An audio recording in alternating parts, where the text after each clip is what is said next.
Best wishes to all my viewers, wherever you are. Hope all are safe, secure, and doing well. Warm welcome to my YouTube channel. We have to keep one thing in mind, that is, a person with a disability is special creation. They are a person with special needs.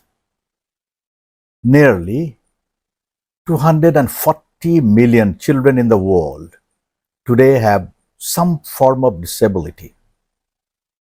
2.8% of the population and 1.7% of children have at least one disability as defined by the Persons with Disability Rights and Protection Act 2013 of Bangladesh. In 2022, 11% of working age, non-institutionalized people had a disability, and the number was over 22 million people. The most common disability types were cognitive, the percentage was 5.2, and ambulatory, and their percentage was 4.4. 80% of all children with a disability live in the poorest part of the world. Poverty is the primary cause of disability. And conversely, disability leads to more extreme poverty. It's a vicious circle. For many parents of children with additional needs, that means disabled, they can feel overwhelmed and under pressure when trying to do their best for their children. Once you become a parent to a child with additional needs, you also almost immediately become an advocate, a teacher, and a therapist for your child. In order to provide support for parents of a disabled child or child with special needs, one of the best things you can do is simply be there for them. Do not pity the parents, but be compassionate. Here is an allegorical story narrated by a father of a disabled child, captioned, "Everyone can play." At a fundraising dinner for an American school that serves learning disabled children, the father of one of the children, one of the disabled students, delivered a speech that would never be forgotten by all who attended. After extolling the school and its dedicated staff, the father offered a question. When not interfered by outside influences, everything nature does is done with perfection. Yet my son, Shay, cannot learn things as other children do. He cannot understand things as other children do. Where is the natural order of things in my son? The audience was stilled by the query. The father continued, "I believe that when a child like Shay, my child, who is physically and mentally handicapped, comes into this world, an opportunity to realize true human nature presents itself. And it comes in the way other people treat that child." And then he told the following story. Shay and his father had walked past a park where some boys whom Shay knew were playing baseball. Shay asked his father, "Do you think they will let me play with them?" Shay's father knew that most of the boys would not want someone like Shay to be on their team. But the father also understood that if his son were allowed to play, it would give him a much needed sense of belonging and some confidence to be accepted by others in spite of his handicaps. Shay's father approached one of the boys on the field and asked if Shay could play with them, not expecting much from them. The boy looked around for guidance and said, "We are losing by 6 runs, and the game is in the 8th inning. I guess he can be on our team, and we'll try to put him in to bat in the 9th inning." Shay struggled over to the team's bench, put on a team shirt with a broad smile, and his father had a small tear in his eyes and warmth in his heart. The boy saw the father's joy at his son's being accepted. In the bottom of the 8th inning, Shay's team scored a few runs but was still behind by 3. In the top of the 9th inning, Shay put on his glove and played in the right field.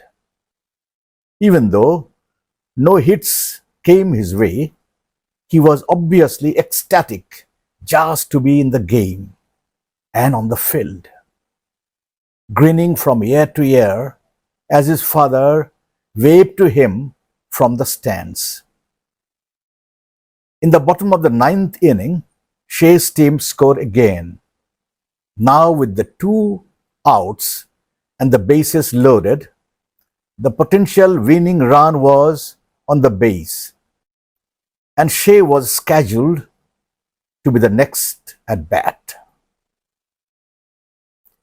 At this juncture, do they let Shay bat and give away their chance to win the game?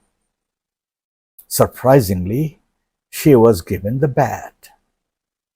Everyone knew that a hit was all but impossible because Shay did not even know how to hold the bat properly, much less connect with the ball.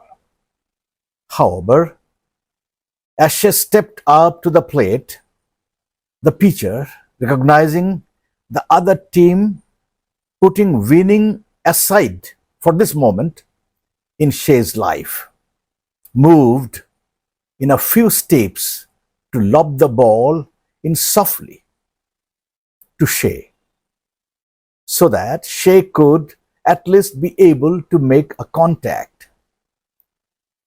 The first pitch came and Shay swung clumsily and missed. The pitcher again took a few steps forward to toss the ball softly towards Shay. As the pitch came in, Shay swung at the ball and hit a slow ground ball right back to the pitcher. The game would now be over, but the pitcher picked up the soft grounder and could have easily thrown the ball to the first baseman. Shay would have been out, and that would have been the end of the game. Instead, the pitcher threw the ball right over the head of the first baseman, out of the reach of all teammates. Everyone from the stands and both teams started yelling, "Shay, run too fast! Shay, run too fast!" Never in his life had Shay ever run that far, but made it to the first base. He scampered down the baseline, wide-eyed and startled. Everyone yelled, "Run to second! Shay, run to second!" Catching his breath, Shay awkwardly ran towards second, gleaming and struggling to make it to the second base. The right fielder and the ball, the smallest guy on their team, who had a chance to be the hero for his team for the first time. He could have thrown the ball to the second baseman for the tag, but he also understood the pitcher's intentions, and he too intentionally threw the ball high and far over the third baseman's head. She ran towards third base deliriously as the runners ahead of him circled the bases towards home. All were screaming, Shay, Shay, Shay all the way, Shay. She reached third base. The opposing shortstop ran to help him and turned him in the direction of the third base and shouted, Run to third. Shay, run to third. As she rounded third, the boys from both the teams and those watching were on their feet and all were screaming, Shay, run home. Shay, run home. Step on the plate, and was cheered as the hero who hit the grand slam and won the game for his team. That day, said the father softly, with tears now rolling down his face, the boys from both the team helped bring a piece of true love and humanity into this world. She did not make it to another summer and died that winter, having never forgotten being the hero and making his father so happy, and coming home and seeing his mother tearfully embrace her little hero of the day. At the end, I would like to read out the motto of the Global Disability Rights Movement: Nothing about us without us. Thanks all for watching. Please react, comment, and subscribe my channel if you like. Wish you only the best. Thanks and gratitude. Humanity is human religion.